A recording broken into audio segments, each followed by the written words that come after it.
All right, call Allah Yahweh Bashim Yahushai Bashim Krakadosh. That belongs to the elders and apostles, great millstone of well. I am not a member, however, I've entered into their labors. Peace, mercy, and blessings to the sincere brothers and sisters doing this, wherever you are, whatever your lot may be. All right, I did a part one, and I made some statements, and through the spirit and power of Yahweh Bashim Yahushai, I waited to post it, and here is the part two because I did a part one. I think yesterday or maybe a day, maybe 2 days ago. No, it was either yesterday or relatively around that time, right? But something told me to wait to post it, and I did. So I will post these both together. This will be a part two. Don't know the title, but before we even you see, right? You see. So before we do anything.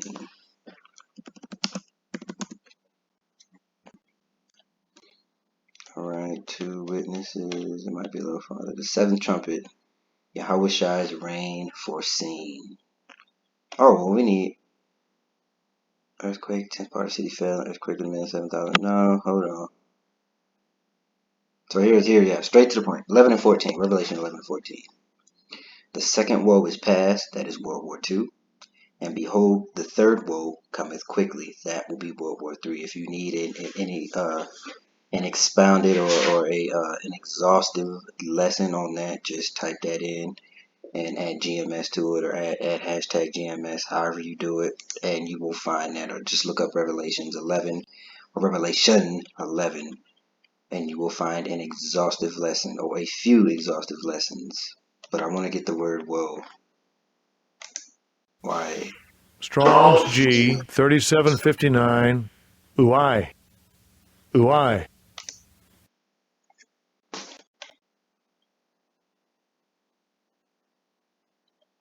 Oh, you're not gonna. Oh, okay. I see you.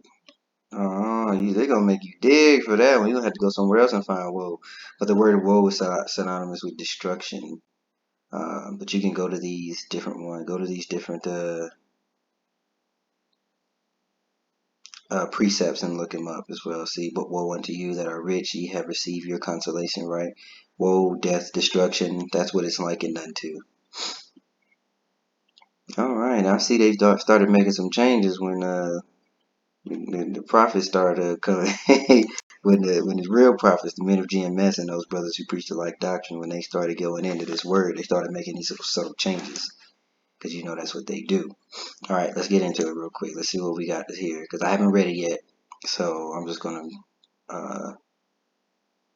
we're gonna read it together.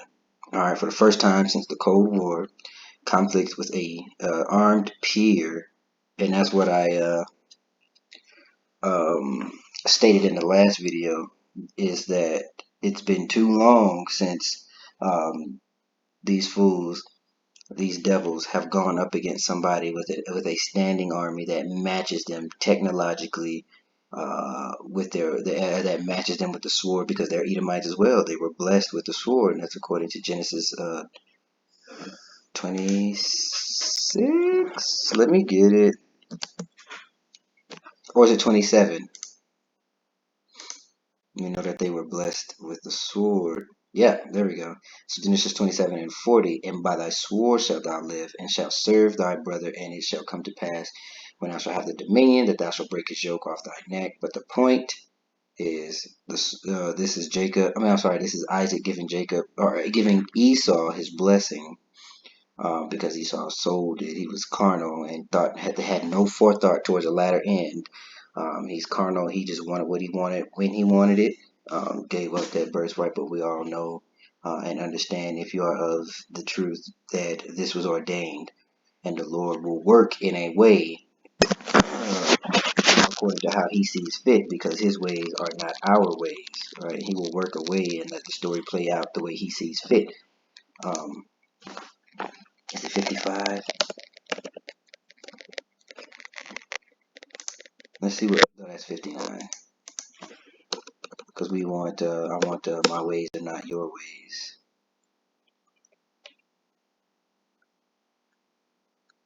Mm, what? Behold, thou shalt call a nation that thou knowest not. In oh no. There we go. Isaiah 55:8. For my thoughts are not your thoughts, neither are your ways my ways, saith the Lord, or saith Yahweh. For as the heavens are higher than the earth, so are my ways higher than your ways, and my thoughts higher than your thoughts. So however this thing plays out is because that is how Yahweh wanted it.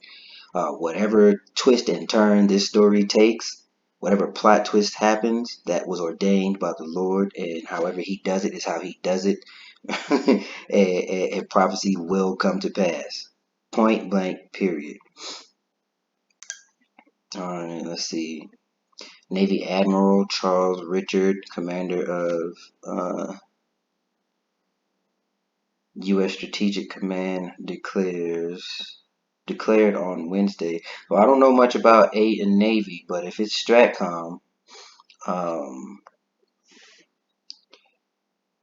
wait, declares on that might be a typo because Stratcom is Air Force. We'll see. Hold on. That for the first time since the end of the Cold War, the U.S. faces a possibility of nuclear war with a peer-level opponent. Speaking at an Air Force Organization conference in Maryland, Richard claimed that the U.S. Would have to prepare to escalate quickly. God dog, I can't read against possible opponents to protect its homeland. And you know that brings to mind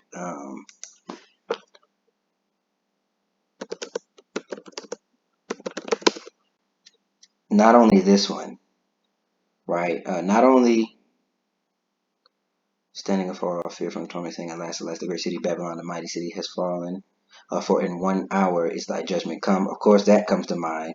Um, for in 1 hour so great riches come to naught, and every shipmaster and all the companies and ships and the sailors and as many as trade by sea stood afar off.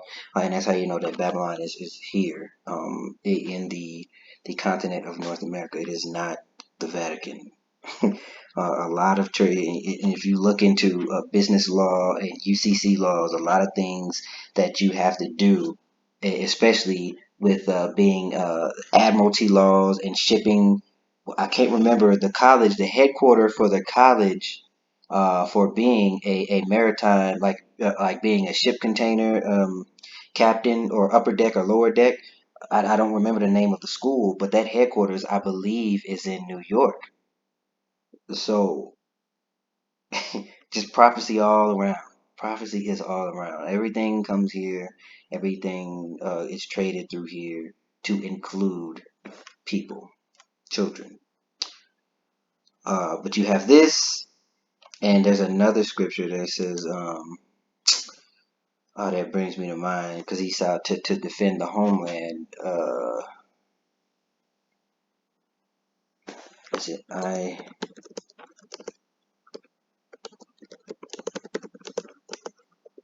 Loss of children. Yes, Isaiah 47:8, and it's a lament for Babylon. And we'll start at the top. So come down and sit in the dust, O virgin daughter. And that virgin daughter of Babylon, it is the daughter of Babylon because you had the original, well, you had old Babylon with Nimrod, and then you had the Neo-Babylonian Empire, and then you have the daughter, the virgin daughter of Babylon, aka Rome 2.0, aka Sodom and Gomorrah 2.0, aka Egypt, aka whatever wickedness you can think of. It's all here. Everything's combined into one, and all these other nations have drinking of that wine. They've drunk that wine and adopted the philosophy, and America's influence is everywhere, and there's no denying that. Especially if you are a brother or sister who has traveled, there's no denying that. So come down to sit in the dust, O virgin daughter of Babylon, sit on the ground. There is no throne, O daughter of the Chaldees, for thou shalt no more be called tender and delicate. And no war outside of its own people, right? And civil war, nothing has touched this place. But as you can see, like I said, the prophecy is moving along, and you're hearing these wars and these rumors.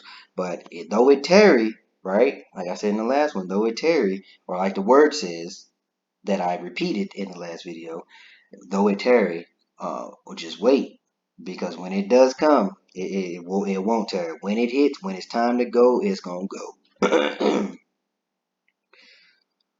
Oh, let me finish reading that. Thy nakedness shall be uncovered, yea, thy shame shall be seen. I will take vengeance, and I will not meet thee as a man. Right, so that's Yahweh Shai that's gonna come here, and he's not gonna meet. He won't come the way he came, meek and humble. This time he's returning as a lion in his angelic force, and we should be like him.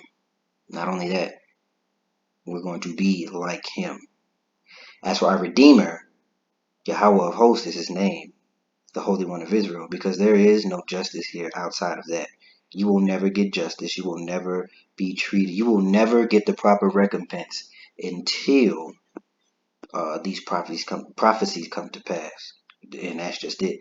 So the hard part is waiting on the Lord and having that faith and believing, and people are going to attack your belief system, because once you stop believing, then you won't think of the different miracles. You will not be able to be a visionary. You won't be able to envision certain scenarios where it's impossible to get out of, yet you get out of it because Yahweh Bashim Shai is who he is, or the Lord is who he is, and he does these great things, and you have the many examples within his word. And I will say to those who start to falter, if you read through all the curses and you read through all the bad things that have happened in these scriptures that the Lord said would come upon us, are they not happening? Have they not happened? So why wouldn't the good? Because it also says that a false balance is an abomination unto the Lord. So a just recompense is coming. I was wroth with my people. I have polluted mine inheritance and given them unto thy hand. Thou didst show them no mercy. Upon the ancient hast thou very heavily laid thy yoke. And you're going to get your get back. Yahweh Shai first, but you're going to get your get back. We're going to get our get back. And thou hast said, I shall be a lady forever, so that thou didst not lay these things to thy heart, neither didst thou remember the latter end. And that is how you know that is of I don't know why I'm stuttered. I think I'm just excited, but that is how you know that is of an Edomite spirit. Because if you go back and you read that story, how Esau, for a morsel of meat, as Paul says, he threw away everything. Right? He didn't consider his latter end. So that is an Edomite spirit that this is expounding on. Now the point, 47 and 8. Therefore, hear now this, thou that art given to pleasures, that dwellest carelessly, that sayest in thine heart, I am none else beside, I am, and none else beside me. I shall not sit as a widow, neither shall I know the loss of children. But these two things shall come to thee in a moment, and one day, the loss of children and widowhood. They shall come upon thee in their perfection for the multitude of thy sorceries. All right, and that's why they're called the daughter of Babylon, the daughter of the Chaldees, because of the multitude of thy sorceries, and for the great abundance of thine enchantments. All right, so that's for those of us who are Israelites, and you trust in this devil, that's what you get for trusting in his wickedness, or whatever judgment comes to you. All right, let's see. This is his quote. All of us in this room are back in the business of contemplating uh, direct armed conflict with nuclear capable peer, he said, according to the Pentagon summary. So these are big wigs, these are generals, these are not base commanders or fleet commanders. These are people that make the decisions on what goes on as far as wartime is concerned, or MOOW, whatever it's called, where it's like military operations other than war. So these people are the ones that make the decisions. So you have like commander of the Air Force, you have or secretary of the Air Force, secretary of the Army, things of that nature. Though these guys are the ones who are over there in D.C. and at the Pentagon, and they are doling out what are the next moves. So this isn't just any person saying this, right? This is a credible source. Let's see. Russia and China can escalate to any level of violence that they choose in any domain with any instrument of power worldwide. wide. We just haven't faced competitors and opponents like that in a long time. And how about Shimmy outside? I said this. I said this in the previous video before this even came out. All right, and the water how about Shimmy outside?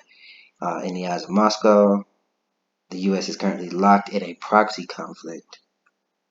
Yeah, and steadily escalated to commit to it escalated its commitment of weapons, intelligence, and financial assistance to Kiev since Russian troops entered Ukraine in February.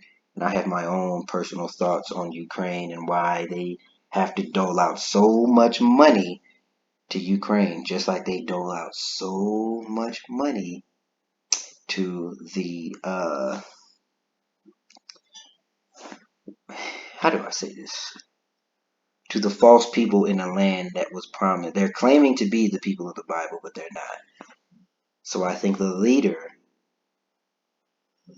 of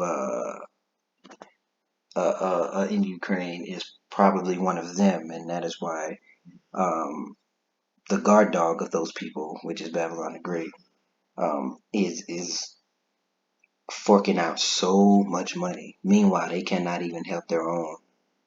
Mississippi, Flint, California, Puerto Rico, you know.